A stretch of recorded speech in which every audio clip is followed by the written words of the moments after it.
In today's video, I'm going to teach you how to customize a schedule in Revit. We'll walk through opening a schedule, choosing which columns appear, organizing the rows with sorting and grouping, filtering what you see, formatting text and numbers, and finally polishing the overall look. By the end, your schedule will be clearer, cleaner, and ready to share. Start by opening the schedule in the project browser.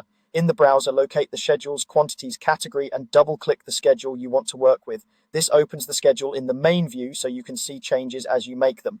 Next, add or remove columns on the Fields tab. With the schedule active, open its properties and go to the Fields section. Here, you'll move fields between the available list and the scheduled list to control which columns are shown. Bring in only the fields that actually help you manage or present the data and remove anything redundant. You can also reorder the columns so the most important information appears first.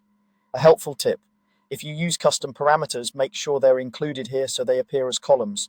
Now organize the data on the Sorting Grouping tab. Choose the primary field you want to sort by, like level, type, or mark.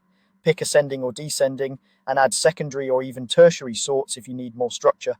If you want the schedule to read in sections, enable grouping and consider showing headers and footers for each group. This makes it much easier to scan, especially for longer lists.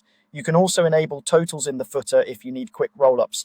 If the schedule feels busy, filter it on the Filter tab.